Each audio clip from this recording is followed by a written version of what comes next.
عارف رومی رحمۃ اللہ علیہ فرماتے ہیں کہ مثال دینے کے لیے بات سمجھاتے ہیں. فرماتے ہیں ایک شخص جنگل میں لکڑیاں کاٹنے جایا کرتا تھا تو شیر سے دوستی ہو گئی, یعنی ڈائریکٹ بادشاہ سے دوستی ہو گئی. اور بادشاہ بھی وہ جو جنگل کا بادشاہ ہے, جنگل کے بادشاہ سے دوستی ہو گئی. اب وہ لکڑہارا غریب آدمی تھا, لکڑیاں تو کاٹنی ہوتی تھی. تو وہ جنگل کا بادشاہ اعلان کر دیتا جانوروں کو کہ میرا دوست آیا, ایک تو کوئی تنگ نہ کرے, اور دوسرا یہ کہ سب لوگ مل کے اس کے ساتھ تعاون کریں. کبھی کوئی جانور لکڑیاں اکٹھی کراتا, کبھی کوئی اپنی پشت پہ گدھا, بیل, گھوڑا, خچر رکھ کے وہ لکڑیاں باہر چھوڑنے آتا. تو اب اس کی بڑی دھوم مچ گئی جنگل کے اندر. لکڑہارا مزدور تھا, وہ بادشاہ سے دوستی کر کے بادشاہ ہی بن گیا. وہ گھر آ کے نا بیوی کو اکثر بتاتا کہ میرا ایک دوست ہے, میں جاتا ہوں تو ساری پہلے ہی مخلوق کھڑی ہوتی ہے میرے استقبال کے لیے. دوستی جو بڑے سے ہو گئی ہے. بنا ہے شاہ کا مصاحب تو پھر یہ ہے اتراتا, وگرنہ شہر میں غالب کی آبرو کیا ہے. ہمیں تو پوچھتا ہی کوئی نہیں, یہ تو بنا ہے شاہ کا مصاحب تو پھر یہ ہے اتراتا, وگرنہ شہر میں غالب کی آبرو کیا ہے. تو وہ لوگوں کو بتاتا, بیوی کو بھی بتاتا دوست ہے. تو بیوی کہنے لگی اتنی تو تعریفیں کرتا, یہ نہیں بتایا کہ وہ جنگل کا شیر ہے, پر نیرا دوست بتا دیا. بیوی کہنے لگ گئی کہ تو اتنا جو اس کا ذکر کرتا ہے تو کسی دن بلا نا, بلا کسی دن تاکہ اس کی دعوت کریں. اب اس نے پھر نہ اس کو پردے میں رکھا. کیا کہتے ہیں آج کل, سرپرائز دینا ہے, مگر سرپرائز دینا ہے جی. پردے میں رکھا کہ وہ شیر ہے. تو وہ بلا لیا گھر. اب اس کے لیے کچا گوشت, ظاہر ہے شیر نے کچا گوشت دکھانا تھا. وہ کہنے لگی پکانا کس طرح کا ہے. وہ کہنے لگا جب وہ آئے گا پھر بتاؤں گا. اب وہ کچا گوشت 2-3 بکرے ذبح کر کے ڈال دیے.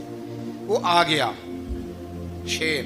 عارف رومی کہتے ہیں جب وہ آیا نا تو اس کی بیوی نے دیکھا تو اس نے ایک سخت جملہ کہہ دیا. کہنے لگی اوہو, میں سمجھی تھی پتہ نہیں کون ہے, اس طرح کے درندے تیرے یار ہیں, کتے بلے دوست بنائے ہوئے ہیں, یہ کیا بات ہوئی. خیر وہ شیر نے سن لیا, گوشت کھایا, وہ چلا گیا. اگلے دن لکڑہارا لکڑیاں کاٹنے گیا تو شیر نے ملاقات کرتے ہی لکڑہارے سے کہا کہ یہ نا کلاڑی اٹھا اور میری پشت پہ نا ایک زخم کر دے. اس نے کہا نہیں میں یہ کام نہیں کرتا, تو میرا دوست ہے. اس نے کہا سن بھائی, میں نے پیار سے کہا ہے تو مان جا, ورنہ میں ہوں شیر, میں نے تجھ سے منوا ہی لینا ہے, میں کوئی تکلیف دوں گا مناسب نہیں, تو کر. اس نے کلاڑی اٹھائی اور اس کی پشت پہ ایک زور سے زخم لگا دیا, خون بہنے لگا. اس نے کہا تو نے آج کے بعد آنا ہے, لکڑیاں کاٹنی ہے, تجھے کوئی کچھ نہیں کہے گا, بس یہ ایک حکمت تھی جو میں نے کیا ہے. قصہ مختصر. وہ آتا رہا, لکڑیاں ملتی رہیں, خدمت بھی ہوتی رہی. 6-8 ماہ گزر گئے.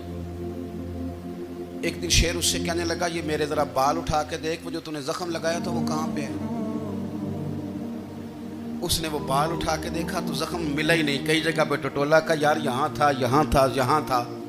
شیر نے پھر کیا کمال ہی جملہ کہا. اس نے کہا کہ وہ جو کلاڑی کا زخم تو نے لگایا تھا نا وہ مکمل ہو گیا, لیکن تیری بیوی کا جو لہجہ تھا اور اس کی جو تلخی تھی وہ آج تک میرے ذہن میں موجود ہے, وہ ابھی بھی مجھے تکلیف دیتی ہے. بات سوچتا ہوں مجھے اس نے درندہ کہا, اس نے میرے بارے میں اتنے کچے اور کمزور اور سخت جملے کہے, تو وہ بات مجھے بھولتی, وہ آج بھی میرے ذہن میں اسی طرح گونجتی ہے. تلخ جملے جو اس نے کہے اور خوفناک جو انداز اس نے اختیار کیا, وہ بات مجھے کبھی بھی بھولتی. تو آپ کے لفظ لوگوں کو بھول جاتے ہیں, پر لہجہ یاد رہتا ہے اگر ہم اپنے لہجے پر تھوڑی توجہ ہی کر لیں. کچھ لوگ کہتے ہیں جی میرا جی روٹین ہی یہ ہے بات کرنے کی, تو یہ یاد رکھنا کسی وقت ایسا بھی ہوتا ہے کہ شیر کو سوا شیر مل جاتا ہے. پھر ایسا نہ ہو کہ آپ کی تلخی کی جواب میں کوئی اس طرح کی تلخی ہو کہ پھر آپ اس کو کبھی بھلا نہ سکیں. ہمارے ہاں نا یہ دور تیزیاں دکھانے کا دور ہے.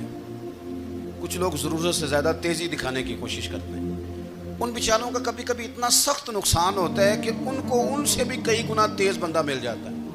وہ کسی ایسی جگہ جا کے بیچارے الجھ جاتے ہیں جہاں سے واپسی کا راستہ نظر نہیں آتا.